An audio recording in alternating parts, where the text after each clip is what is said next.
Guys अगर अपनी तैयारी अनअकैडमी प्लस से बेहतर तैयारी करना चाहते हो तो कर सकते हैं, क्योंकि अनअकैडमी की तरफ से सबसे बेस्ट बैच को एक बार फिर से लॉन्च कर दी गई है। लक्ष्य बैच है एनडीए 2 के लिए, जो कि कंप्लीट बैच रहेगा दोस्तों। इंडिया के नंबर 1 एडुकेटर के साथ इस बैच को तैयार किया गया है। जैसे कि आप अपने स्क्रीन पर देख सकते हैं कि 8 सर लोग हैं जो कि अलग अलग टॉपिक, अलग अलग मतलब सारे टॉपिक को कवर कराएंगे, है ना। और ये बैच हम लोग का आज से स्टार्ट है, यानी कि 21 तारीख से। तो इस बैच को आप ज्वाइन करना चाहें तो जरूर कर लीजिएगा, डिस्क्रिप्शन में इसका लिंक मिल जाएगा, है ना। एक और हम लोग का बैच है लक्ष्य बेलगाम करके है, जो कि ये है हम लोग का एयरफोर्स के लिए। और यहाँ पे आपको पता है कि यहाँ पे भी इंडिया के बेस्ट एडुकेटर के साथ इस बैच को तैयार कर दिया गया है, जो कि ये स्टार्ट है आपका 15 अप्रैल से। अगर आप चाहे तो इस बैच को भी इनरोल कर सकते हैं, डिस्क्रिप्शन में इसका भी लिंक मिल जाएगा। अब देखिए दोस्तों, आपको इनरोल कैसे करना है आपको मैं बता देता हूँ। सबसे पहले आपको गेट सब्सक्रिप्शन पर क्लिक करना होगा। जैसे आप क्लिक कर देंगे, अब आपको चूज करना होगा कितने महीने का लेना है। मान लीजिए मेरे को 3 महीने का लेना है, 6 महीने का। उस पर हम क्लिक कर देंगे। एक आपको कोड डालना होगा GJT10 10% डिस्काउंट के लिए। अब जैसे आप डाल दीजिएगा, फाइनल प्राइस इस तरह का पड़ेगा। 1 महीने का 1440, 3 महीने का 3600, 6 महीने का 5760 इस तरह का मिल जाएगा, है ना। तो कुछ करना नहीं है, कोड जरूर यूज कर लीजिएगा GJT10 10% डिस्काउंट के लिए। और 3 महीने से लेंगे तो आपको रिडीम करने का ऑप्शन भी आएगा, 20% भी आपको डिस्काउंट मिल जाएगा। तो बढ़िया ही, जाइए जल्दी से एनरोल कर लीजिएगा। तो दोस्तों, और क्यूज कैसे लगाते हैं तो आपको पता है, डेली मैं बता ही देता हूं। तो आज ही अपने मोबाइल में अनअकैडमी लर्निंग ऐप डाउनलोड कर लीजिएगा, क्योंकि हमारा भी क्लासेस वहां पे आती है डेली का daily 4 classes. Navy, MR, SSR, AA, air force, XY, नाविक, DVGD के लिए बिल्कुल फ्री क्लासेस है मेरा भी। अगर आप चाहे तो उसे भी ज्वाइन कर सकते हैं, डिस्क्रिप्शन में लिंक मिल जाएगा। फॉलो मी अनअकैडमी करके वहां से जाके ज्वाइन कर सकते हैं। पहला क्वेश्चन ये है कि देश के पहले व्यावसायिक संबंध और वितरण स्टेशन का उद्घाटन किया गया है। तो ये अभी हाल ही में किया गया है दिल्ली में। राइट आंसर क्या हो जाएगा? ऑप्शन नंबर सी हो जाएगा। ठीक है, दिल्ली में किया गया है। यहां पर एक टर्म लिखा हुआ है, आपको टर्म यहां पे क्या है? तो टर्म है HCNG। तो इसका फुल फॉर्म क्या होता है? आप सभी लोग फुल फॉर्म नोट करना चाहेंगे तो नोट कर सकते हैं। इसका फुल फॉर्म होता है हाइड्रोजन इंड्रेस्ड कंपैरिजन नेचुरल गैस। ठीक है, तो इसकी घोषणा 2019 यानी 2019 में ही कर लिया गया था। ठीक है, कब किया गया था? इसकी घोषणा जो किया गया था 2019 में ही कर लिया गया था। ठीक है, और सार्वजनिक परिवहन के कारण जो HCNG है, ये बसों के यानी बसों को चलाने वाला देश का ये पहला शहर भी बन गया है। तो ये भी आपको यहाँ पे याद रखना होगा। ठीक है, अब आगे बढ़ते हैं। हमारे पास 2 नंबर क्वेश्चन नंबर 2 आपके स्क्रीन के ऊपर ये है, और ये भी क्वेश्चन बिल्कुल इंपॉर्टेंट है। ध्यान से देखेंगे क्वेश्चन नंबर 2 ये कि हाल ही में ई धरती पोर्टल का शुभारंभ किसने किया है? तो इसकी शुरुआत अभी हाल ही में कर दी गई है हरदीप सिंह पुरी जी के द्वारा। राइट आंसर क्या हो जाएगा? ऑप्शन नंबर बी हो जाएगा। ठीक है, हरदीप सिंह पुरी जी के द्वारा। और ई धरती पोर्टल ये है क्या? तो सिंपल लैंग्वेज में आप समझ सकेंगे। तो देखिए, जैसा कि आप सभी जानते हैं कि पहले जमाने में जब लोग अपनी घर से बाहर या किसी दूसरे शहरों में जाया करते थे, ठीक है, तो ये इसी के लिए ई धरती पोर्टल का शुभारंभ किया गया है। ठीक है, और किसके द्वारा किया गया है? तो ये किया गया है हरदीप सिंह पुरी जी के द्वारा। यानी राइट आंसर क्या हो जाएगा? ऑप्शन नंबर यहाँ पे बी हो जाएगा। आगे बढ़ते हैं। हमारे पास 3rd नंबर क्वेश्चन नंबर 3 आपके स्क्रीन के ऊपर ये है कि हाल ही में जारी किए गए एनीमिया मुक्त भारत सूचकांक में कौन सा राज्य ये टॉप पर रहा है? तो देखिए, हाल ही में एनीमिया मुक्त भारत सूचकांक अभी रिलीज किया गया है, और इसमें 21 राज्यों यानी टोटल 29 राज्यों को, यानी टोटल जितने 29 राज्य हैं, इसमें टॉप किया है हरियाणा। किसने किया है? हरियाणा क्या किया है? टॉप कर दिया गया है। ठीक है, तो आइए सबसे पहले हम यहाँ पे हरियाणा के बारे में डिस्कस कर लेते हैं। तो हरियाणा की कैपिटल क्या है? कैपिटल है चंडीगढ़। चंडीगढ़ हरियाणा की कैपिटल है। मुख्यमंत्री है मनोहर लाल खट्टर। तो ये भी आपको याद रखना होगा। आगे बढ़ते हैं। हमारे पास 4 नंबर क्वेश्चन नंबर 4 आपके स्क्रीन को ऊपर ये है कि हाल ही में किस स्पेस एजेंसी ने चंद्रमा पर 4G LTE मोबाइल नेटवर्क की यानी करने के लिए नोकिया को यानी क्या किया गया है? चयन किया गया है। तो ये चयन किया गया है अमेरिका के स्पेस एजेंसी नासा के द्वारा। राइट आंसर क्या हो जाएगा? ऑप्शन नंबर बी हो जाएगा। ठीक है, अमेरिका के स्पेस एजेंसी जो नासा है, इसके द्वारा ये चयन किया गया है नोकिया को। ठीक है, तो देखिए, नासा के द्वारा चंद्रमा पर पहला यानी सेल्यूलर नेटवर्क स्थापित करने के लिए नोकिया को चूज कर सकेगा। ठीक है, किसने किया है? तो अमेरिका के स्पेस एजेंसी जो है नासा, इसने किया है। और नोकिया किस देश की कंपनी है? तो ये आपको याद रखना होगा, क्योंकि इस तरह से भी क्वेश्चन पूछे जा सकते हैं आपके एग्जाम में। तो जो नोकिया है वो आपको फिनलैंड की, कहाँ की है, फिनलैंड की कंपनी है। और इसके भारत में जो ब्रांड एम्बेसडर हैं ये हैं आलिया भट्ट। कौन है, आलिया भट्ट, जो प्रेजेंट टाइम में नोकिया के ब्रांड एम्बेसडर हैं। अब यहाँ पे हम बात कर लेते हैं सबसे पहले नासा के बारे में। नासा जो है इसके बारे में हम बात कर देते हैं। तो इसकी स्थापना की गई थी, नासा की स्थापना की गई थी 1958 में, और इसका हेडक्वार्टर स्थित है वाशिंगटन डीसी में। तो ये भी आपको नोट कर लेना होगा। आगे बढ़ते हैं, हमारे पास 5 नंबर क्वेश्चन। क्वेश्चन नंबर 5 आपके स्क्रीन को पढ़े कि हाल ही में किस टेलीकॉम कंपनी में महिलाओं को घरेलू हिंसा से बचाने के लिए माई अंबर पोर्टल यानी मोबाइल ऐप लॉन्च किया गया है। तो बता दें कि ऐसी घोषणा की गई है किसके द्वारा, VI के द्वारा, यानी कि वोडाफोन और आइडिया के द्वारा। राइट आंसर ऑप्शन नंबर इस क्वेश्चन का ए हो जाएगा, ठीक है, वोडाफोन और आइडिया के द्वारा। और ये जो एप्लीकेशन है ये महिलाओं की हेल्प करेगा और उन्हें गाइड भी करेगा।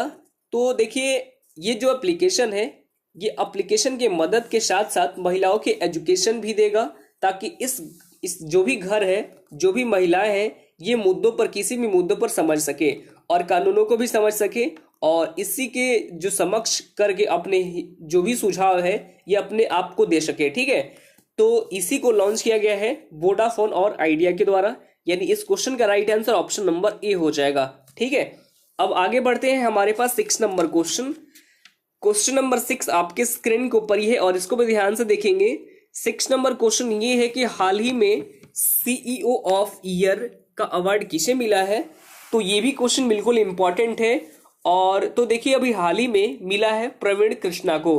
राइट आंसर क्या हो जाएगा, ऑप्शन नंबर यहाँ पे ए हो जाएगा, ठीक है, प्रवीण कृष्णा को। और प्रवीण कृष्णा ये है कौन, तो ये आपको बता दो कि TRIEFED के क्या है, MD है, यानी ट्राइफिड के MD है।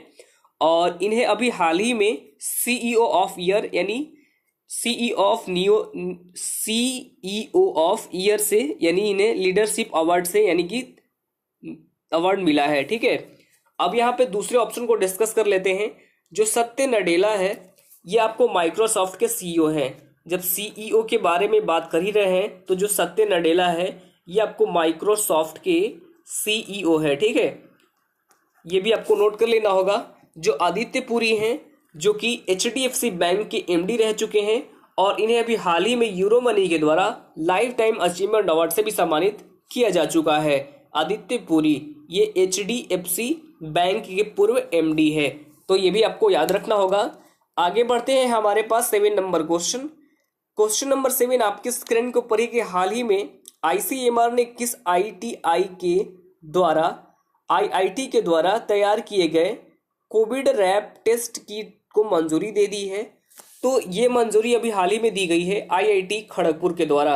राइट आंसर क्या हो जाएगा, ऑप्शन नंबर इस क्वेश्चन का C हो जाएगा, ठीक है, IIT खड़गपुर के द्वारा। IIT खड़गपुर के रिसर्चर्स के द्वारा तैयार किए गए इस किट को, जिसका नाम क्या है, कोविड रैप टेस्ट किट, ठीक है। और इस कोविड रैप टेस्ट किट जो है इसके बारे में हम जान लेते हैं। तो इसकी जो लागत है ये टोटल कितनी है, 500 रुपये है।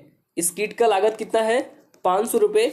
और इसकी जो खासियत है ना, खासियत ये है कि इस टेस्ट किट के माध्यम से ओनली 1 आवर में, यानी 1 घंटे में रिजल्ट आपको मिल सकेगा, ठीक है। और इसी को डेवलप किया गया है IIT खड़गपुर के द्वारा, यानी इस क्वेश्चन का right answer option number C हो जाएगा। आगे बढ़ते हैं, हमारे पास 8 नंबर क्वेश्चन।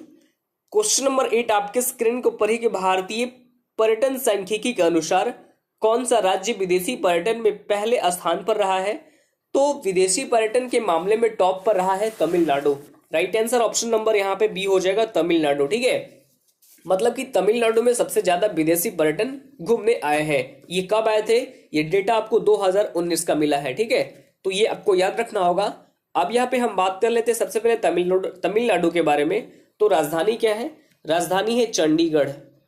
चंडीगढ़ तमिलनाडु की राजधानी है। और यहाँ के जो प्रेजेंट टाइम में, राजधानी क्या है, चेन्नई। आपको चंडीगढ़ नहीं, तमिलनाडु की राजधानी चेन्नई है। और चेन्नई में हेडक्वार्टर किसका स्थित है, तो ये है TVS का हेडक्वार्टर चेन्नई में स्थित है।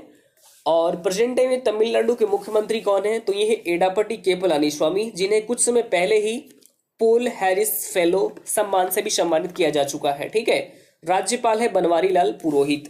तो ये भी आपको तमिलनाडु से रिलेटेड सारे एक्स्ट्रा फैक्ट याद रखने होंगे। ठीक है, अब आगे बढ़ते हैं हमारे पास 9 नंबर क्वेश्चन।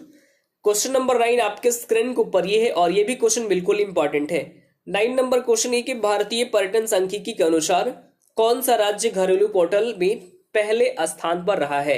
मैंने पिछले क्वेश्चन क्या क्या किया था कि भारतीय पर्यटन सांख्यिकी के अनुसार कौन सा राज्य विदेशी यानी विदेशी पर्यटन में पहले स्थान पर रहा है, और इस क्वेश्चन में है कि भारतीय पर्यटन सांख्यिकी के अनुसार कौन सा राज्य घरेलू पर्यटन में पहले स्थान पर रहा है। तो देखिए, हाल ही में पर्यटन मंत्रालय के इस पर्यटन सांख्यिकी के अनुसार घरेलू पर्यटन के मामले में टॉप पर रहा है उत्तर प्रदेश। राइट आंसर क्या हो जाएगा? ऑप्शन नंबर ए हो जाएगा, उत्तर प्रदेश। अब यहां पर एक टर्म लिखा हुआ है, टर्म क्या है? घरेलू पर्यटन। घरेलू पर्यटन ये टर्म लिखा है, इसके बारे में हम कुछ जान लेते हैं। तो आप इससे क्या समझ सकते हैं?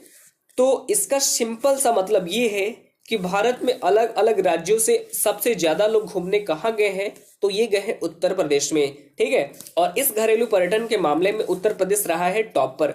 तो सबसे पहले हम यहाँ पे उत्तर प्रदेश के बारे में डिस्कस कर लेते हैं। उत्तर प्रदेश, तो राजधानी कहाँ है? उत्तर प्रदेश की राजधानी है लखनऊ।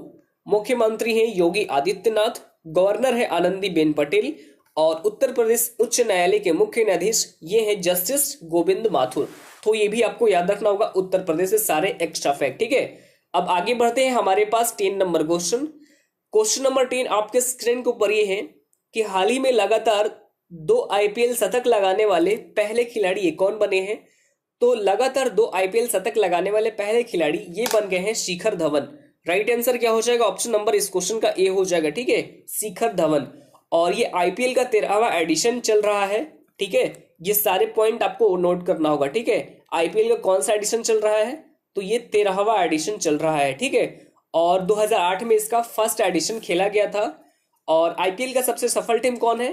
तो ये है मुंबई इंडियंस। कौन है? मुंबई इंडियंस सबसे सफल टीम है, और जिसके पास टोटल 4 खिताब अपने नाम किया है मुंबई इंडियंस ने। ठीक है, जो महेंद्र सिंह धोनी है, ऑप्शन नंबर बी में जो दिया गया है महेंद्र सिंह धोनी, तो बता दें कि ये आईपीएल में 200 मैच पूरा करने वाले ये पहले खिलाड़ी बन चुके हैं। 200 मैच पूरा करने वाले ये पहले खिलाड़ी बन चुके हैं।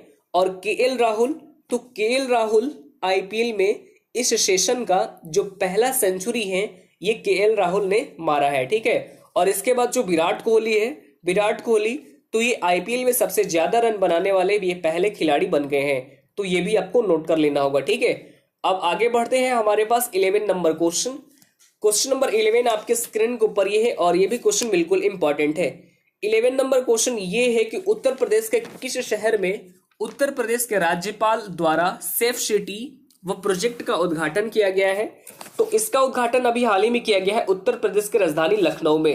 राइट आंसर ऑप्शन नंबर इस क्वेश्चन का सी हो जाएगा। ठीक है, उत्तर प्रदेश की राजधानी लखनऊ में। तो देखिए, ये जो सेफ सिटी प्रोजेक्ट है ये एक महिला सुरक्षा अभियान है जो कि टोटल 180 दिन तक चलेगा। कब तक चलेगा? 180 दिन तक ये चलाया जाएगा। और इस प्रोजेक्ट के तहत पुलिस, मतलब कि पुलिस के अलावा और भी जो डिपार्टमेंट है ये सार्वजनिक जगहों पर महिलाओं की सुरक्षा को मजबूत बनाए रखने के लिए काम करेंगे। और इस प्रोजेक्ट का नाम क्या है? तो नाम है सेफ सिटी प्रोजेक्ट, और इसी की शुरुआत की गई है उत्तर प्रदेश की राजधानी लखनऊ से। ठीक है, आइए हम सबसे पहले यहाँ पे बात कर लेते हैं उत्तर लखनऊ के बारे में। तो जो लखनऊ है ये उत्तर प्रदेश की राजधानी है। लखनऊ क्या है? उत्तर प्रदेश की राजधानी है। ठीक है, उत्तर प्रदेश की राजधानी कौन है? लखनऊ है। और ये हमारे रक्षा मंत्री राजनाथ सिंह जी का निर्वाचन क्षेत्र भी है जो कि गोमती नदी के किनारे बसा हुआ है। ठीक है, और इसी लखनऊ के चारबाग रेलवे स्टेशन से भारत का पहला हेल्थ एटीएम भी लॉन्च किया गया था। क्या लॉन्च किया गया था? भारत का पहला हेल्थ एटीएम लॉन्च किया गया था। और साथ ही साथ आपको यह भी याद रखना होगा कि भारत का पहला मास्क एटीएम ये लॉन्च किया गया था उत्तर प्रदेश के सहारनपुर रेलवे स्टेशन से। तो ये भी आपको नोट कर लेना होगा सारे एक्स्ट्रा फैक्ट। ठीक है, अब आगे बढ़ते हैं हमारे पास 12 नंबर क्वेश्चन। 12 नंबर क्वेश्चन आपके स्क्रीन के ऊपर है कि हाल ही में एमओ विद्युत पोर्टल किस राज्य ने लॉन्च किया है? तो देखिए, ये अभी हाल ही में लॉन्च किया गया है ओडिशा गवर्नमेंट के द्वारा। राइट आंसर ऑप्शन नंबर इस क्वेश्चन का बी हो जाएगा, ओडिशा गवर्नमेंट के द्वारा। तो देखिए, ओडिशा के जो मुख्यमंत्री हैं नवीन पटनायक जी, इन्होंने एक वर्चुअल प्लेटफॉर्म पर बिजली उपभोक्ता सेल यानी उपभोक्ता सेवा पोर्टल, जिसका नाम क्या है, एमओ विद्युत पोर्टल, ठीक है। और साथ ही साथ इस एक एप्लीकेशन भी इन्होंने एक लॉन्च किया गया है, तो ये भी आपको याद रखना होगा। अब यहाँ पे डिस्कस कर लेते हैं ओडिशा के बारे में, ठीक है। तो ओडिशा राजधानी कहाँ है? ओडिशा की राजधानी है भुवनेश्वर। भुवनेश्वर क्या है? ओडिशा की राजधानी है। और भुवनेश्वर में स्थित है कलिंगा स्टेडियम, लिंगराज मंदिर और नालको यानी कि नेशनल एल्युमिनियम कंपनी लिमिटेड का हेडक्वार्टर, ठीक है। ओडिशा के प्रेजेंट टाइम में मुख्यमंत्री कौन है? तो मुख्यमंत्री भी ये है नवीन पटनायक, और राज्यपाल है गणेशी लाल। कौन है? गणेशी लाल, जो ओडिशा के प्रेजेंट टाइम में राज्यपाल हैं। अब आगे बढ़ते हैं, हमारे पास 13 नंबर क्वेश्चन। क्वेश्चन नंबर 13 आपके स्क्रीन के ऊपर ये है कि हाल ही में चर्चित गोलकुंडा किला किस राज्य में स्थित है? तो ये स्थित है तेलंगाना में। राइट आंसर ऑप्शन नंबर इस क्वेश्चन का ऑप्शन नंबर ए हो जाएगा, ठीक है। तेलंगाना में स्थित है। और तेलंगाना में भी कहाँ पे? तो तेलंगाना की कैपिटल हैदराबाद में। तेलंगाना की कैपिटल हैदराबाद में ये स्थित है, ठीक है। और ये क्वेश्चन ये है कि चर्चे में क्यों रहा है? तो गोलकुंडा जो किला है ये चर्चे में क्यों है? तो देखिए हैदराबाद में जो लास्ट में जो बारिश हुई थी, भारी भरकम बारिश हुई थी, जिसमें टोटल 500 साल पुराना गोलकुंडे यानी गीले हो गए थे, ठीक है, पूरे नष्ट हो गए थे, जिसके कारण ये चर्चे में आया है। तो देखिए जो हैदराबाद है ये बसा हुआ है मूसी नदी के किनारे। हैदराबाद किस नदी के किनारे बसा हुआ है? मूसी नदी के किनारे बसा हुआ है। ये भी आपको याद रखना होगा, ठीक है। अक्सर इस तरह के भी एग्जाम में आपके प्रश्न पूछे जाते हैं कि हैदराबाद किस नदी के किनारे बसा हुआ है, तो ये आपको मूसी नदी के किनारे बसा हुआ है। अब आगे बढ़ते हैं, हमारे पास 14 यानी 14 नंबर क्वेश्चन। क्वेश्चन नंबर 14 आपके स्क्रीन को पढ़िए कि हाल ही में लिखी गई पावर ऑफ पोर्ट्रेट्स किसकी आत्मकथा है? तो ये लिखी गई है एन.के. सिंह के द्वारा। राइट आंसर क्या हो जाएगा? ऑप्शन नंबर इस क्वेश्चन का बी हो जाएगा, ठीक है, ए.के. सिंह। और ये है कौन? तो ये हमारे 15वें वित्त आयोग के अध्यक्ष हैं, जिनके द्वारा इस यही ऑटोबायोग्राफी को लिखा गया है। नाम है पावर ऑफ पोर्ट्रेट्स। तो ये आपको याद रखना होगा, ठीक है। अब आगे बढ़ते हैं, हमारे पास 15 नंबर क्वेश्चन। क्वेश्चन नंबर 15 आपके स्क्रीन को पढ़ी ये है कि ओईसीडी देशों में प्रवासियों का सबसे बड़ा स्रोत होने के मामले में शीर्ष स्थान पर यानी कौन सा देश रहा है? तो इसमें पहले स्थान पर रहा है चाइना। पहले स्थान पर कौन रहा है? पहले स्थान पर चाइना, दूसरे स्थान पर भारत और तीसरे स्थान पर कौन है? रोमानिया। तो ये क्रम आपको यहाँ पे याद रखना होगा। अब यहाँ पे हम बात कर लेते हैं सबसे पहले ओईसीडी के बारे में, ठीक है। तो इसकी फुल फॉर्म बनती है the organisation for economic corporation development. तो देखिए जो ओईसीडी है ये कुल टोटल 37 देशों का एक संगठन है। टोटल 37 देशों का एक संगठन है। और आपको याद रखना है कि जो अपना देश भारत है ये ओईसीडी कंट्री का हिस्सा नहीं है। तो इसमें पहले स्थान पर कौन रहा है? तो पहले स्थान पर रहा है चाइना, ठीक है। तो अब यहाँ पे चाइना के बारे में डिस्कस कर लेते हैं। तो चाइना की कैपिटल क्या है? कैपिटल है बीजिंग। चाइना की कैपिटल बीजिंग, करेंसी है रेन मिनमी। तो ये भी आपको नोट कर लेना होगा चाइना से रिलेटेड सारे एक्स्ट्रा फैक्ट, ठीक है। अब आगे बढ़ते हैं, हमारे पास 16 यानी 16 नंबर प्रश्न। 16 नंबर प्रश्न आपके स्क्रीन को पर यह है कि हाल ही में डीआरडीओ ने हवा से सतह पर मार करने वाली किस एंटी टैंक मिसाइल का प्रशिक्षण किया है? तो ये किया गया है सैट मिसाइल, ठीक है। ऑप्शन नंबर क्या हो जाएगा? ऑप्शन नंबर बी हो जाएगा सैट मिसाइल, जिसका सफलतापूर्वक प्रशिक्षण किया गया है। और किसके द्वारा किया गया है? तो ये किया गया है डीआरडीओ के द्वारा, यानी डीआरडीओ के द्वारा, यानी डिफेंस रिसर्च डेवलपमेंट ऑर्गेनाइजेशन के द्वारा। और ये कहाँ पर किया गया है? तो ये ओडिशा के इंटीग्रेटेड टेस्टिंग रेंज में किया गया है, ठीक है। अब यहाँ पे हम बात कर लेते हैं सबसे पहले डीआरडीओ के बारे में, यानी इसकी फुल फॉर्म होती है डिफेंस रिसर्च डेवलपमेंट ऑर्गेनाइजेशन की। तो इसकी स्थापना 1958 में की गई थी। 1958 में इसकी स्थापना की गई थी और इसका हेडक्वार्टर आपको नई दिल्ली में स्थित है, ठीक है। और प्रेजेंट टाइम में जो इसके अध्यक्ष हैं ये आपको जी सतीश रेड्डी, जिनका अभी हाल ही में कार्यकाल भी बढ़ा दिया गया है, ठीक है। अब आगे बढ़ते हैं, हमारे पास अगला क्वेश्चन नंबर 17 यहाँ पे ध्यान से देखेंगे। 17 नंबर प्रश्न आपके स्क्रीन के ऊपर ये है कि महाराष्ट्र में राज्य सड़क सुधार के लिए भारत और एडीबी के बीच कितने ऋण समझौते पर हस्ताक्षर किए गए हैं? तो ये अभी हाल ही में किए गए कुल 177 मिलियन यूएस डॉलर, यानी इस क्वेश्चन का right answer option number B हो जाएगा। ठीक है, 177 मिलियन यूएस डॉलर। तो आपको बता दूं कि तो देखिए जो महाराष्ट्र है इसमें लगभग टोटल 450 किलोमीटर स्टेट हाईवे, और आपको बता दूं कि डिस्ट्रिक्ट रोड का नाम भी दिया गया है। ठीक है, जिसके लिए जो महाराष्ट्र गवर्नमेंट है इसने यानी एशियन डेवलपमेंट बैंक के साथ टोटल 177 मिलियन यूएस डॉलर का ऋण समझौता प्रदान किया गया है। ठीक है, अब यहाँ पे हम बात कर लेते हैं सबसे पहले महाराष्ट्र के बारे में। तो महाराष्ट्र की कैपिटल क्या है? कैपिटल है मुंबई। मुख्यमंत्री है उद्धव ठाकरे। राज्यपाल है भगत सिंह कोश्यारी। और जो भगत सिंह कोश्यारी है ये गोवा के राज्यपाल का एडिशनल चार्ज संभाल रहे हैं। ठीक है, और महाराष्ट्र उच्च न्यायालय के मुख्य न्यायाधीश ये है दीपंकर दत्ता। अब यहाँ पे हम बात कर लेते हैं एडीबी के बारे में। ठीक है, यानी एशियन डेवलपमेंट बैंक के बारे में। तो एशियन डेवलपमेंट बैंक, तो इसकी स्थापना की गई थी 19 दिसंबर 1966 में। ठीक है, और इसका हेडक्वार्टर आपको मनीला फिलीपींस में स्थित है। और जो एडीबी है इसके यानी ऑल जितने भी कंट्री, कितने कंट्री इसमें शामिल है? तो टोटल 68 कंट्री शामिल है। ठीक है, और प्रेजेंट टाइम जो इसका अध्यक्ष है ये है मात्सुगु असगावा। तो ये भी आपको एडीबी से सारे पॉइंट आपको नोट कर लेना होगा। आगे बढ़ते हैं, हमारे पास कल का सवाल था। कल का सवाल हमारे पास ये था कि हाल ही में गृह सचिव का कार्यकाल बढ़ाया गया है, इनका नाम क्या है? तो इनका नाम है ऑप्शन नंबर बी यानी अजय कुमार भल्ला। राइट आंसर क्या हो जाएगा? ऑप्शन नंबर इस क्वेश्चन का बी हो जाएगा। और आज का जो हमारे पास सवाल है ये भी बिल्कुल इंपॉर्टेंट है। आज का जो सवाल है ये क्या है? सवाल ये है कि भारतीय पर्यटन सांख्यिकी के अनुसार कौन सा राज्य विदेशी पर्यटन के पहले स्थान पर रहा है? तो इसका राइट आंसर आप सभी लोग कमेंट बॉक्स में कमेंट करेंगे। ठीक है, तो आज के लिए इतना ही, फिर मिलते हैं अगले वीडियो में। तब तक के लिए bye bye, take care, all the best, thank you.